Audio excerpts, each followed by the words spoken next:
क्या बात है, Sunny not at home. Hey man. ये तुम्हारे बेडरूम में क्या कर रहा था? क्या? Did he sleep with you? हाँ, तो क्या हो गया? रात को बात करते करते सो गए।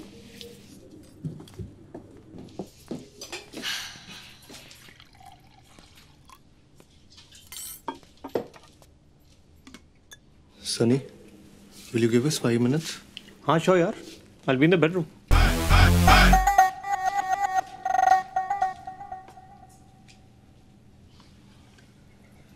अगर एक इंसान को बात करते करते नींद आ गई थी तो दूसरा तो दूसरे रूम में जाके सो सकता था ना। Enough, Anshu. I am not even going to dignify this with a discussion. एक लड़का तुम्हारे साथ तुम्हारे बेड में सो रहा है और तुम मुझे कह रही हो that you're not going to dignify my question with an answer. Stop making it sound like I slept with him. Best friend है मेरा. I've had enough of this best friend का नाटक. What the hell is wrong with you? बचपन का दोस्त है मेरा और मुझे उसी में इंटरेस्ट होता तो why would I even date you? ठीक है, बचपन का दोस्त है पर एक रिलेशन भी होता है ना। अगर वो मुझसे ज्यादा वैल्यू रखता है तो मैं क्या कर रहा हूँ यहाँ। और हाँ, बचपन ना खत्म हो चुका। हर चीज की एक उम्र होती है जिसमें वो चीज ठीक लगती है। वो बचपन में तुम्हारे साथ कुश्ती लड़ता होगा तो क्या आज भी कुश्ती लड़ेगा? नहीं ना। क्या हुआ? Everything is all right? No, everything is not all right. Anshu, don't talk to me in this tone. Leave him out of this. ये हमारी प्रॉब्लम है. Right, ये हमारी प्रॉब्लम है। हम का मतलब समझती हो तुम? अरे हुआ क्या ये तो बताओ। He's upset कि हम साथ सोए थे. यार अंशु, you know हमारे बीच में ऐसा कुछ नहीं है. We are just good friends.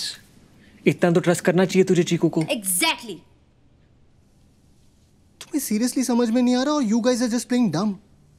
भाड़ में गया ट्रस्ट। ट्रस्ट करने में और बनने में फर्क होता है। जो मन में आए करो और उसके बाद ट्रस्ट के नाम पे मुझसे एक्सपेक्ट करो कि मुझे कोई प्रॉब्लम ना हो। I'm seriously done with this.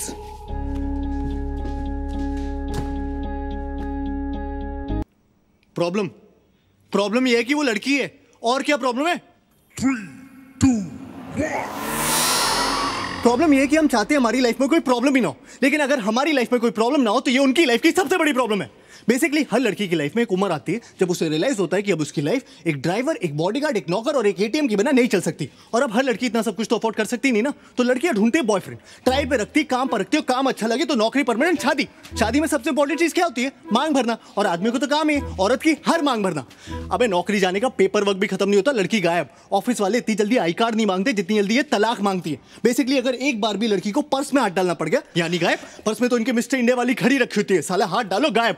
अगर सच में बिल भरना है ना तो बिल भरो। बिल भरना चाहने का नाटक मत करो, बिल के अमाउंट के हिसाब से बिल मत भरो, हर बार बिल भरो। और सुन, लड़कियां ना माँ बाप के सामने गिव अप मारने का सिर्फ नाटक करती हैं। ऐसा कभी नहीं होगा कि तुम 2 लाख कमा रहे हो और वो माँ बाप के प्रेशर में 50,000 वाले से शादी कर ले। वो माँ बाप से तब तक फाइट करती हैं जब तक वो एटलीस्ट तुम्हारे कंपैरिजन का कोई लड़का नहीं ढूंढ लाते। फिर साला जब ब्रेकअप करेंगी तो ये नहीं कि बस चली जाए लाइफ से, साला 10 दिन तक ये डिस्कशन करेंगे कि क्यों कर रही है। अचानक से उन्हें इस बात की टेंशन हो जाएगी कि तुमने खाना खाया कि नहीं। अब इतनी कंसर्न है तो छोड़ी क्यों रही हो? बेसिकली उन्हें चाहिए कि तुम उनसे पूछो तुमने खाना खाया, फिर वो कहे नहीं, फिर तुम कहो प्लीज खा लो, फिर वो रोए और ये बात स्टैब्लिश हो जाए कि ब्रेकअप जो उनके सियापे की वजह से हो रहा है उसमें सबसे बड़ी विक्टिम भी वही है। सरी सेल्फिश कहेगी। अबे तू टाइटैनिक वाली को देख ले। चल माना कि लकड़ी पे एक आदमी के फिट होने की जगह थी तो 15-15 मिनट की बारी नहीं ले सकते थे। ठीक है, तुम्हें पहले चढ़ने दिया, इसका मतलब है चढ़ के सो जाओगी, मस्त में नींद पूरी करके उठी। अबे तुमने ये कैसे डिक्लेयर कर दिया कि वो मर गया? तुम डॉक्टर हो, तुमने उसकी नब्ज चेक की, नहीं बेहोश भी तो हो सकता था। नहीं गुड मॉर्निंग बेबी नहीं बोला मतलब मर गया, नीचे फेंक के चली गई। साला सोने से पहले बात करनी है, उठने के बाद बात करनी है।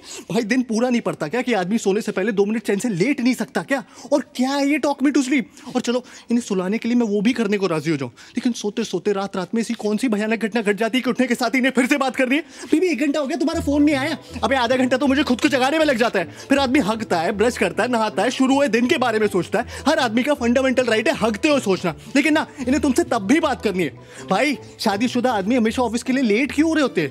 क्योंकि जो टाइम पे उठते हैं वो बात करने में लेट हो जाते हैं, और जो समझदार है वो उठते ही लेट है कि साला उठो, तैयार हो और भागो, बस बात ना करनी पड़े। और ये सब बर्दाश्त करने के बाद, और इनका सबसे बड़ा सियापा ये है कि इन्हें सेक्स के बाद भी बात करनी है। अबे पागल हो क्या? सेक्स इसलिए क्योंकि इट्स अल्टीमेट। क्लाइमैक्स को क्लाइमैक्स क्यों बोलते हैं? क्योंकि उसके बाद पिक्चर खत्म। मीठा खाने के बाद कोई सूप पीता है क्या? कभी कभी तो मुझे लगता है they want you to talk them to orgasm. लड़कियों की ना आदमियों से सिर्फ 2 नीड्स होती है, आई लव यू और सॉरी। साला आई लव यू बोलो तो बोलेंगी why do you love me. इन्हें हर 2 महीने में जानना है why do you love me, या I love you but give me 5 reasons why you love me. अरे पागल हो क्या यार, इतना कौन सोचता है बे। सुना नहीं तुमने कभी प्यार एक एहसास है, और उससे भी बड़ा स्यापा है सॉरी। क्योंकि इवेंचुअली हर आदमी थक हार के सॉरी बोल ही देता है, लेकिन सॉरी बोलने के बाद मामला खत्म नहीं होता। सॉरी बोलने के बाद असल मामला शुरू होता है कि तुम्हें पता भी तुमने सॉरी क्यों बोला, अरे तुम्हें यह भी नहीं पता तुमने सॉरी क्यों बोला। अरे जिस बारे में लड़ाई हो रही है उसी बारे में सॉरी बोल रहा हूं ना। अबे कोई भी बात तुम इन्हें समझाओ, मजाल है जो समझ आ जाए। वही बात इनका एक बेस्ट फ्रेंड समझा दे तो 1 मिनट में समझ आ जाती है। ये सारा बेस्ट फ्रेंड का स्यापा है सूरज बरजातिया जी ने शुरू किया। बेस्ट फ्रेंड की टोपी पिना पिना के दोस्ती में no sorry no thank you. Sir दोस्ती में प्लीज भी नहीं रहा, दोस्ती में अब पूछना भी नहीं रहा, दोस्ती में अब लिमिट ही नहीं रही। दोस्ती में लड़का लड़की के घर आके चाहे जितने भी दिन रहना चाहता है रह सकता है। दोस्ती में लड़की लड़के की गोद में बैठ जाए प्लेटोनिक है। दोस्ती में लड़की दारू पी के लड़के की पप्पी ले ले प्लेटोनिक है। दोस्ती में लड़की लड़के के सामने कपड़े बदल ले वो भी है। दोस्ती में तो शायद सेक्स भी प्लेटोनिक ही होता होगा। इनके कपड़ों के बारे में जरा सा कुछ बोल दो, अचानक से फेमिनिस्ट टाइप हो जाएंगी। You can tell me what to wear. अरे जब तुम मुझे बता सकती हो कि मैं क्या पहनूं तो मेरा बताना अचानक से equality, liberty, individuality, freedom, sovereignty का इशू कैसे बन जाता है। और इस साला भैंस की आंख फोन तो सबसे बड़ा दुश्मन है आदमी का। क्या है ना, हर रिलेशनशिप में एक स्टेज आती है जब आपको फोन पे बात करते हुए पता होता है कि इस कॉन्वर्सेशन में एक पॉइंट के बाद लड़ाई होनी है, लेकिन आप फोन कट नहीं कर सकते क्योंकि लड़कियों के हिसाब से तो आपके फोन पे कट करने का बटन ही नहीं होना चाहिए। वो कट कर सकती है क्योंकि वो उनका हक है या उनको सिर्फ मास्टर शेफ देखना है, लेकिन आप नहीं, क्योंकि एयरटेल अब फोन ही नहीं टीवी पे भी आपकी मारने के लिए आ गया। मैच रिकॉर्ड करो बाद में देखो। अबे औरतें कन्विंस होगी कि मैच रिकॉर्ड करके बाद में देखना एक जेन्युइन प्रोपोजिशन है। अबे कौन सा सेल्फ रिस्पेक्टिंग मर्द मैच बाद में रिकॉर्ड करके देखता है बे। पहले साले ये सर्विस प्रोवाइडर्स हमारी मार रहे थे कॉलेज कम करके, वो मार के उठे तो साले स्मार्टफोन्स वाले आ गए। अब बता ऐसी कौन सी जरूरत आ गई थी ऐसा ऐप बनाने की जिससे किसी को आपकी लोकेशन का पता चले। हाँ, सिगरेट खरीदने के लिए रास्ते में रुक गया तो तुरंत फोन आ जाएगा, बेबी यू आर फाइन ना। नहीं मैंने देखा तुम 3.5 मिनट से कहीं पर रुके थे तो मैंने सोचा फोन करके पूछ लूं। हाँ, अबे मेरी माँ गाड़ी चलाते वक्त इतनी बार फोन करोगी तो मैं से ही मर जाऊंगा। साला आदमी मर भी रहा हो ना तो भी शायद नहीं ये चाहिए कि बेबी मैं फोन करके बताता हूँ, बेबी मैं मर रहा हूँ, वो यमराज लेने आ गए, ठीक है। तब भी इन्हें इस बात की परवाह नहीं होगी कि आदमी मर रहा है। तब भी पूछेंगे कहाँ मर रहे हो, कैसे मर रहे हो। अरे तुमने बताया नहीं तुम्हारा आज मरने का प्लान था, और कौन कौन साथ में मर रहा है। अच्छा अब तुम उसके साथ भी मरने लगे। सती जी ऐसी थोड़ी छीन लाई थी अपने पति को यमराज से, उन्होंने लेनी कर दी होगी। कहा होगा ऐसे कैसे, कहा क्यों। यमराज बोला होगा सॉरी बहन जी गलती हो गई आप ले जाओ वापस। एक तो हर लड़की का स्यापा है कि आई लव सरप्राइजेस, जबकि असल बात यह है कि women hate surprises. They just love the opportunity to pretend to be surprised. उन्हें पता होना चाहिए कि तुम कोई सरप्राइज प्लान कर रहे हो, उन्हें पता होना चाहिए कि क्या सरप्राइज प्लान कर रहे हो, लेकिन तुम्हारे थ्रू नहीं किसी और के थ्रू। फिर उनकी असली खुशी इस बात में छुपी होती है कि उन्हें सरप्राइज पता होते हुए भी तुम उनके पास जाओ और चिल्लाओ सरप्राइज और उन्हें ओ करने का मौका मिल जाए। लड़कियों के हर सवाल पे एक दूसरा सवाल छुपा होता है, लेयर्स होते हैं। तुम्हें लग रहा होगा वो तुमसे पूछ रही छोले कैसे बने, अगर तुम्हें अच्छे लगे तो ठीक है, गलती से भी उस छोले में कुछ कमी निकाल लो तो वो रेसिपी उसकी माँ ने दी होगी। और अगर तुम्हें उसकी माँ की दी हुई रेसिपी की बने हुए छोले नहीं पसंद मतलब तुम उसकी फैमिली को हेट करते हो।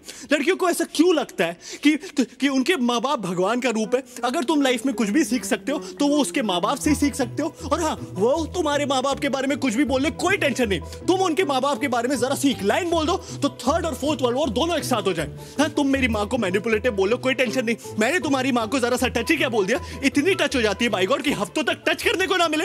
इस सब के बावजूद हम लड़कियों के साथ हैं और जो नहीं है वो डेस्परेटली लड़कियां ढूंढ रहे हैं। क्यों क्यों क्यों? क्योंकि रिश्वत देती है वो।